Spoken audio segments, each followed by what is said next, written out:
అనంతపురం జిల్లా అనంతపురం రూరల్లోని భైరవనగర్ సమీపంలోనే ఉన్న కేఎస్ఎన్ ప్రభుత్వ మహిళా డిగ్రీ కళాశాల నందు అంతర్జాతీయ మహిళా దినోత్సవాన్ని శుక్రవారం మధ్యాహ్నం 3:45 సమయంలో నిర్వహించడం జరిగింది.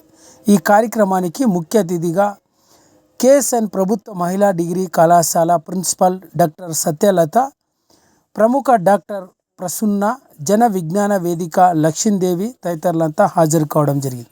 ఈ సందర్భంగా అక్కడ ఏర్పాటు చేసిన సమావేశంలో principal doctor Satyalatha, doctor Prasanna, Lakshmidevi తదితరులు మాట్లాడుతూ, నేడు సమాజంలో మహిళలు అన్ని రంగాల్లోనూ రాణిస్తున్నారని, మహిళలు హక్కుల కోసం ఎంతోమంది మహిళలు తమ ప్రాణాలను త్యాగం చేయడం జరిగిందని, అటువంటి వారిని మనం నిరంతరం గుర్తుంచుకోవాలని, అదేవిధంగా స్థానిక కళాశాలలో ఉన్న విద్యార్థినులంతా కూడా తల్లిదండ్రులు ఇచ్చిన స్వేచ్ఛను వినియోగించుకొని విద్యను అభ్యసించి మరిన్న ఉన్నత స్థితికి చేరుకోవాలని ఈ సందర్భంగా కేఎస్ఎన్ ప్రిన్సిపల్ డాక్టర్ సత్యలత, ప్రముఖ డాక్టర్ ప్రసన్న, జన విజ్ఞాన వేదిక లక్ష్మీదేవి తదితరులు అంతర్జాతీయ మహిళా దినోత్సవం సందర్భంగా ఇక్కడ ఏర్పాటు చేసిన సమావేశంలో విద్యార్థినులకు పలు సూచనలు చేయడం జరిగింది.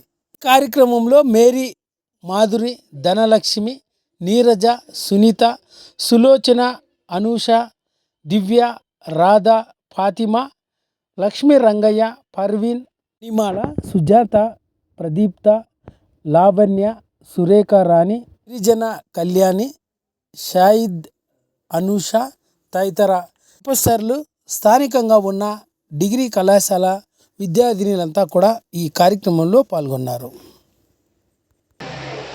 అలాగే మీ అందరికీ కూడా happy women's day. Happy women's day అంటే ఏం తెలుసమ్మా? ఉమెన్స్ డే అంటే తెలుసా? ఇది ఇంటర్నేషనల్ ఉమెన్స్ డే కదా. మన దేశంలో ఒకటే కాదు మనం జరుపుకుంటూ ఉండేది, ప్రపంచంలో ఉండే అన్ని దేశాలు జరుపుకుంటున్నాయి. ఇప్పుడు మన దేశంలో అంటే మహిళలు ఈక్వల్గా లేరేమో, మన దేశంలోనే జరుపుకుంటున్నారు అంటారేమో. అట్లేం లేదు, అన్ని దేశాల్లో కూడా ఆడవాళ్ళు కొంచెం తక్కువ, మగవాళ్ళు కొంచెం ఎక్కువ అనే అభిప్రాయం మన పుట్టినప్పటి నుంచి కూడా ఉంది. తెలుసా మీకు ఆ విషయం? కాబట్టి కూడా మనం ఇంటర్నేషనల్ ఉమెన్స్ డేలు జరుపుకుంటున్నాం మనందరం కూడా.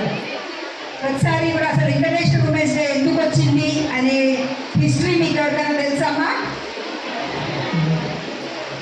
దాదాపు 1908 సంవత్సరంలో 15,000 మంది అమ్మాయిలు అమెరికాలో ఉండే చికాగో నగరంలో ఒక పెద్ద ర్యాలీ చేశారు. వాళ్ళందరూ కూడా పెద్ద బట్టలు కుట్టే ఫ్యాక్టరీలో పనిచేస్తున్నారు. అందరూ కూడా ఏ పని చేస్తున్నారు? బట్టలు తయారు చేస్తున్నారు. వాళ్ళు ఎప్పుడు ఉద్యోగానికి రావాలి అంటే ఉదయం 4 గంటలకు ఉద్యోగానికి వచ్చి రాత్రి 10 గంటలకు, అంటే దాదాపు 16 గంటలు పనిచేసేవాళ్ళు. వాళ్ళ పిల్లల్ని కూడా తీసుకొచ్చుకునేవాళ్ళు అక్కడికే. ఆడవాళ్ళు కదా, పిల్లలు ఉంటారు ఖచ్చితంగా, వాళ్ళని కూడా ఫ్యాక్టరీకి తీసుకొచ్చుకునేవాళ్ళు. వాళ్ళు పాలు తాగించడానికి వెళ్ళినా లేదా బాత్రూమ్ లాంటి ఒక చిన్న చిన్న ఫెసిలిటీస్ కోసం పోయినా కూడా అక్కడ ఉన్నటువంటి యాజమాన్యం వాళ్ళ మీద కొద్దిగా అంటే వాళ్ళ మీద ఒక రకమైనటువంటి నిర్దాక్షిణ్యంగా ప్రవర్తించడం మొదలుపెట్టింది. దీనివల్ల ఏమయ్యారంటే వాళ్ళు చాలామంది అనారోగ్యానికి, చాలా మానసికంగా చాలా క్షోభకు గురైపోయారు. అందరూ కలిసి ఇలా కాదు, మన హక్కుల కోసం మనం అందరం కలిసి పనిచేయాలి వచ్చినప్పుడు అక్కడ తుపాకీ కాల్పులు జరిగాయి.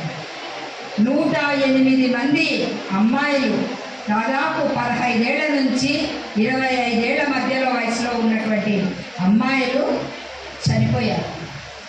చనిపోయిన తరువాత అక్కడ ఉన్నటువంటి గవర్నమెంట్ స్పందించి వీళ్ళకి 8 గంటలు మాత్రమే పని ఉండాలి, వీళ్ళకి మగవాళ్ళతో సమానమైనటువంటి జీతాలు ఇవ్వాలి, అలాగే ఆడవాళ్ళకి అప్పుడు ఓటు హక్కు లేదు, వీళ్ళు కూడా ఓటు వేయగలరు కాబట్టి వీళ్ళకి కూడా ఓటు హక్కు ఇద్దాము అని చెప్పారు.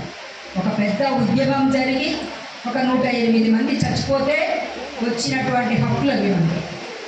ఆ తర్వాత 1909 ఆ ప్రాంతంలో క్లారా జెట్కిన్ అనేటువంటి ఆమె ఇది ఇంతమంది